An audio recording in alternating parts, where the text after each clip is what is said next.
Testing, testing. 1, 2, 3. Testing, testing. 1, 2, 3, 4, 5. Okay, this next recording, I actually saw this come across the internet feed here just a bit ago, and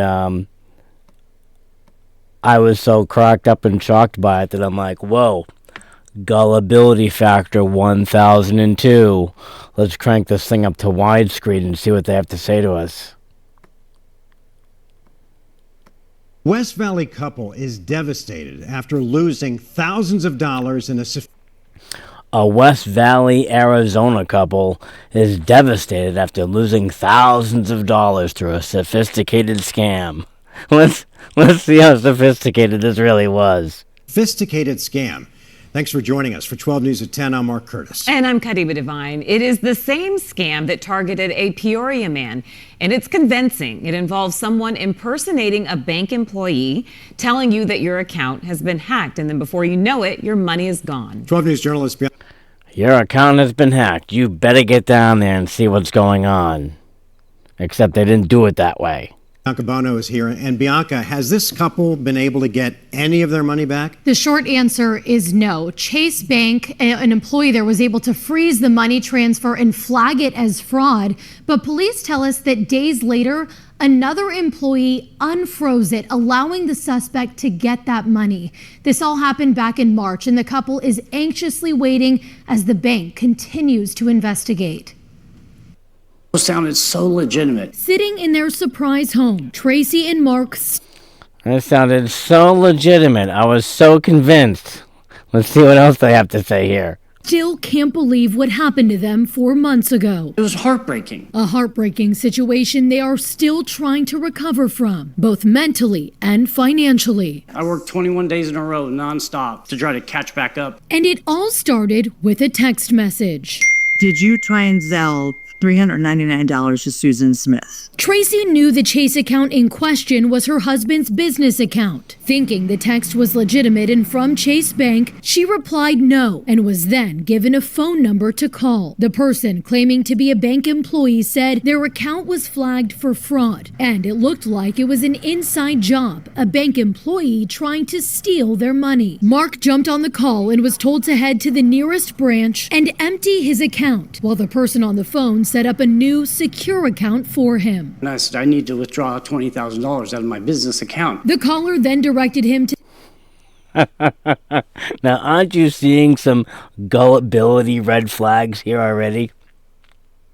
I mean, if you're getting a random email, a random text message, a random telephone call saying, oh my goodness, something's happening, wouldn't you either go to your branch directly and speak to a branch manager, or possibly call, run an internet search of the branch you're dealing with and call their 800 number directly instead of dealing with some inside job. It's an inside job, an employee did it, you need to call this 800 number. I'd be on the internet searching the Chase Bank 800 number or talking to a branch manager, not what these guys did. The bank's ATM, and after instructing him on how to link a new account through his Apple Wallet, told him to deposit the $20,000. So he did. I got a bad gut feeling, and I called my wife, and she left work, and we both go up there, and I walked in, and I had him on the phone. I said, I want to get my money out of there now. I took 2 steps in the branch. In less than an hour, they had been scammed. We were crying so hard because we were just like, Devastated. Just blew me, cut my head off from my business. But see, again, that's the thing that gets me. If I were to be getting any kind of correspondence on this device, and believe me, I'll be the first one to tell you that some of these scammers are actually getting pretty sophisticated, because I would personally tell you that I'm actually a Comcast subscriber to Comcast Internet, and I got an email probably about 3 weeks ago.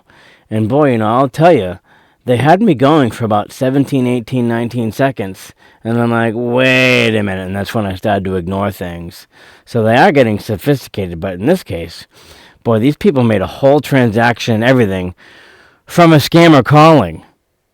Employees at the branch got to work and were able to freeze the transaction as Peoria police launched an investigation. Familiar with this scam after helping another West Valley man who was targeted. They basically turned his phone into a weapon to hold him hostage. Tracy and Mark are still waiting for answers from Chase Bank. 12 News has learned that despite the transaction being frozen that day, Chase Bank unfroze the funds and released the account days later, meaning the suspect got the money. It makes me angry. It makes me not trust people. And, Yes. and I mean, you're stealing from hardworking people. Yeah. 12 News began reaching out to Chase Bank about the case on Tuesday. And on Wednesday, a bank employee contacted Tracy and Mark, assuring them their case is still open. In a statement, a Chase spokesperson said, "We are continuing to review this case and are cooperating with law enforcement for any criminal investigation." They're not making Woo!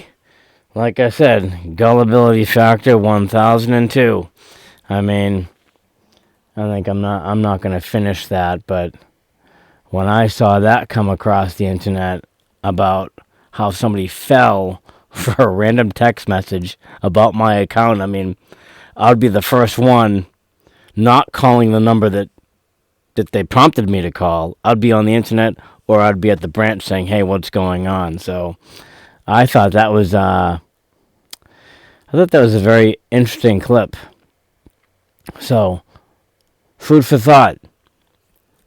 Keep the gullibility factor down and definitely be watchful for phishing emails, phishing texts, phishing text messages, and phishing phone calls.